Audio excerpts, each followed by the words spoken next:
আসসালামু আলাইকুম দর্শক, আশা করি সকলে ভালো আছেন। তো আপনারা জানেন যে কিছুদিন আগে আমি ময়মনসিংহের তারাকান্দায় গিয়েছিলাম। তো ওইখানে একটা ভিন্ন পদ্ধতিতে শশা চাষ করছে, সেই পদ্ধতি সম্পর্কে আপনাদের সাথে আলোচনা করছিলাম।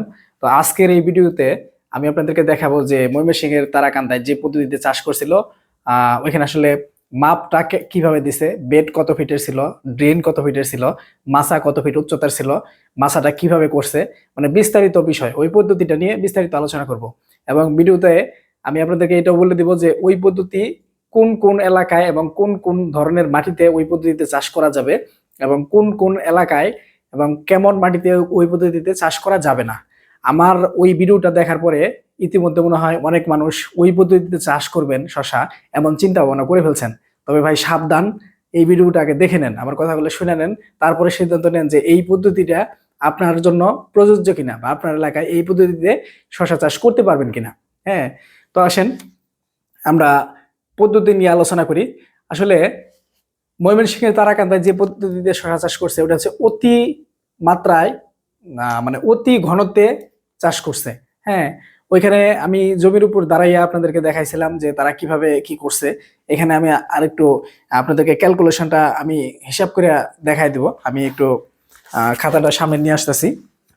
তো ময়মনসিংহের তারাকান্দায় ওনারা যা করছে, আমি এখানে মোটামুটি একটা চিত্র আঁকাইছি। হ্যাঁ, তো দেখেন, আপনি একটু বোঝার চেষ্টা করেন আমার এই চিত্রটার মধ্যে। এই যে যে দেখতেছেন, এটা হচ্ছে এটা হচ্ছে একটা বেড, এটা একটা বেড, এটা একটা বেড, এটা একটা বেড। আমি এখানে গাছ গাছ চিহ্নিত করি নাই, এটা ফাঁকা রাখছি। আর এই যে যে দেখতেছেন মাঝখানের গ্যাপটা, এটা হচ্ছে একটা ড্রেন, আর এটা হচ্ছে একটা ড্রেন। হ্যাঁ, তো ওইখানে ওনারা কি করছে, ওনারা 2.5 ফিটের একটা বেড করছে। এটা দিয়ে বোঝার চেষ্টা করেন, আমি এই যে উপরে 2.5 ফিট লিখছি, এটা হচ্ছে এফটি। হ্যাঁ, এফটি, এফ আর টি একসাথে লেগে গেছে, ফিট বুঝাইছি আর কি। 2.5 ফিট মানে ড্রেন করছে হচ্ছে 2.5 ফিট। হ্যাঁ, 2.5 ফিটের ড্রেন করছে। 2.5 ফিটের ড্রেনে ওনারা হচ্ছে, সরি, বেড করছে 2.5 ফিট। 2.5 ফিটের বেড করছে। 2.5 ফিটের বেডে ওনারা এইভাবে 2 সারি গাছ লাগাইছে। এই যে এটা একটা গাছের সারি, আর এটা একটা গাছের সারি। এই যে গোল গোল দিছি, ধরেন যে এগুলো গাছ, গাছের সারি, 2 সারি গাছ লাগাইছে। এবং গাছের দুই এই 2 সারি যে গাছ, গাছের মাঝখানে মোটামুটি 1 ফিটের মতো দূরত্ব। এই গাছ থেকে এই গাছের দূরত্ব 1 ফিট, মাঝখান দিয়ে হাঁটাচলা করা যায় আর কি। আর একটা গাছ থেকে, এই যে দেখেন উপরে আমি সুন্দর করে লিখে দিছি, 3 ইঞ্চি। হ্যাঁ, এক গাছ থেকে আরেক গাছের দূরত্ব দিছে মাত্র 3 ইঞ্চি। তো এই যে যে অতিমাত্রায় ঘন, অতি ঘন করে লাগাইছে। এখন ওনারা যে মাছাটা করছে, সেই মাছায় এই মাঝখানে এটা হচ্ছে ড্রেন, এই অংশটা হচ্ছে ড্রেন। এক বেডে থেকে আরেক বেডের দূরত্ব দিছে হচ্ছে আপনার 4 ফিট থেকে সর্বোচ্চ 5 ফিট হবে। আমার মনে হয়েছে যে 4 ফিট, ওখানে 4 ফিট, 4.5 ফিট এরকম, এর বেশি না, সর্বোচ্চ হলে 5 ফিট। ধরেন যে আপনি 4 থেকে 5 ফিট, তাহলে একটা বেডের প্রস্থ দিছে ওনারা হচ্ছে 2.5 ফিট। বুঝতে কি অসুবিধা হইতেছে নাকি আপনাদের? ক্যামেরাটা বেশি ইয়া হয়ে গেছে। এক বেডের প্রস্থ দিছে হচ্ছে 2.5 ফিট, এক বেডের প্রস্থ দিচ্ছে 2.5 ফিট। তারপর ড্রেন দিছে আপনার 4 থেকে 5 ফিট। হ্যাঁ, 4.5 ফিট, 5 ফিট সর্বোচ্চ।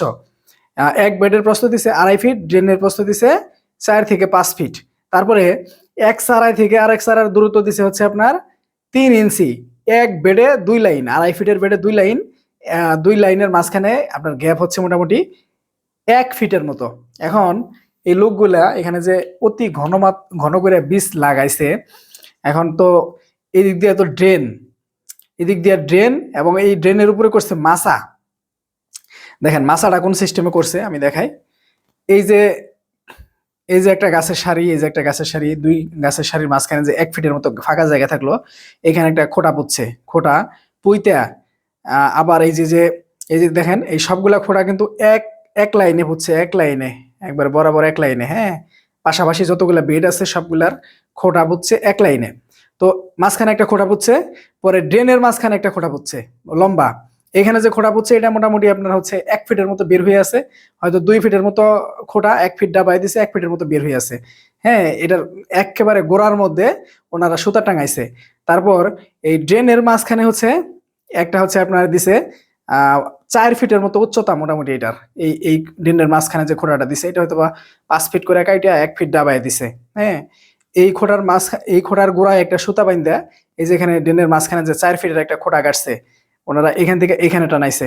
আবার এই পাশে যে আরেকটা বেড আছে, এই বেডের মাঝখানে এই 2 সারি যে গাছ, তার মাঝখানে একটা 1 ফিটের মতো খোঁটা, এই 4 ফিটের খোঁটার থেকে একটা সুতা টাঙাইয়া দড়ি টাঙাইয়া এটার গোড়ায় বাঁধছে। তো এখানে একটা ঘরের চালের মতো হইলো। তো এইভাবে ওনারা সারা জমিতেই এই যে এমন এমন করে এমন এমন করে সারা জমিতে এমন এমন করে ওনারা হচ্ছে খোঁটা গাইরা দড়ি টাঙায় গেছে। তারপর হচ্ছে এখানে আপনার এই গুড়ি উড়াইনা যে সুতা আছে, কট সুতা, এগুলা টাইনা দিছে এইভাবে, এগুলা টাইনা এখানে মাছা করে দিছে। এখানে চাইলে হচ্ছে আপনার বাজারে যে মাছা কিনতে পাওয়া যায় রেডি মাছা, সেগুলো দেওয়া যাবে। এভাবে মাছা টাঙাই দিছে। পরে এই পাশের গাছ যেয়া এইখানে উঠছে, এই মাছায় উঠছে, এই পাশের গাছ যে এই মাছায় উঠছে। হ্যাঁ, 2 পাশ থেকে ড্রেনের উপরে গেছে।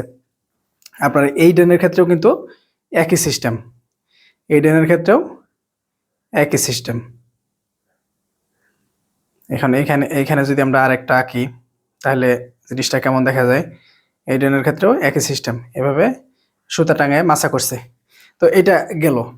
এখন দেখেন আপনারা, আমরা সাধারণত মালচিং পদ্ধতিতে যারা চাষ করি, এগুলো কিন্তু মালচিং ছাড়া করছে। মালচিং পদ্ধতিতে যারা চাষ করি তারা কিন্তু ড্রেনের মধ্যে দিয়ে যাতায়াত করি, আর এখানে কিন্তু ড্রেনের উপরে হচ্ছে মাছা। তাহলে তারা যাতায়াত করবে কোন দিক দিয়া?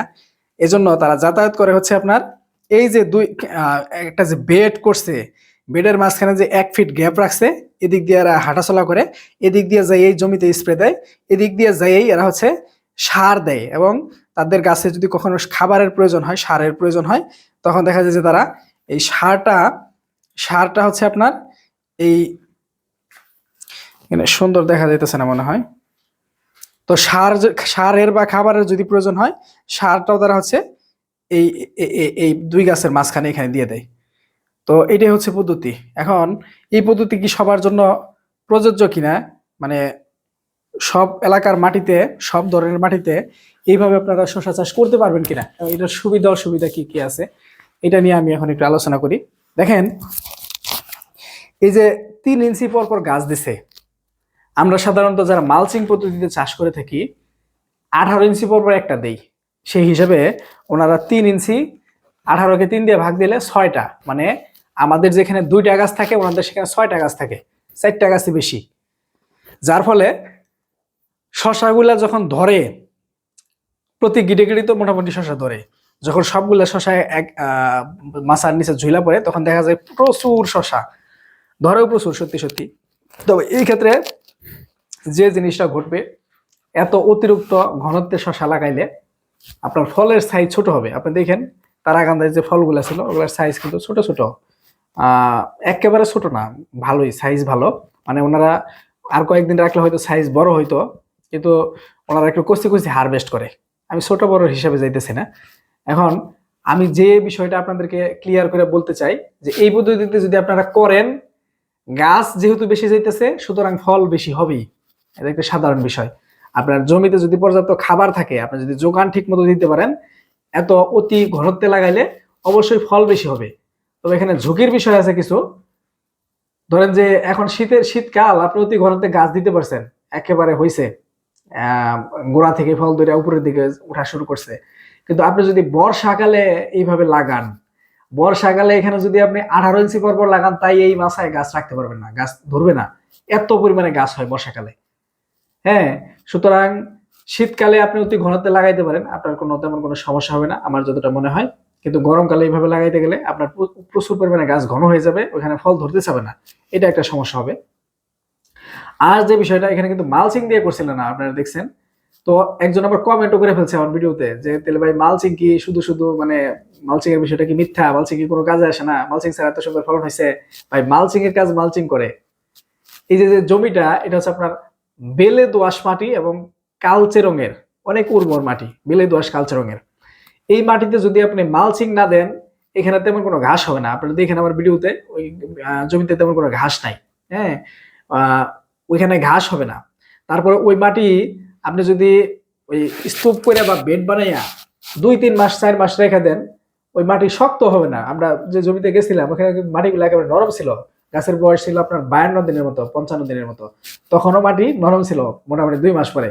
কিন্তু আপনি চিন্তা করেন, আপনার এলাকা টাঙ্গাইলের মধুপুরে অথবা টাঙ্গাইলের সখীপুরে পাহাড়ি এলাকা লাল মাটি, তাহলে আপনি যদি ওইখানে এরকম একটা বেড মালচিং ছাড়া খুইলা রাখেন, হ্যাঁ, ওই মাটি 1 মাস যাইতে না না যাইতে ওখানে ঘাসে একেবারে চাপ বাইন্ধে যাবে, একেবারে এমন ঘাস হবে একেবারে শক্ত হয়ে যাবে, ওখানে আর গাছ হওয়ার উপযোগী থাকবে না।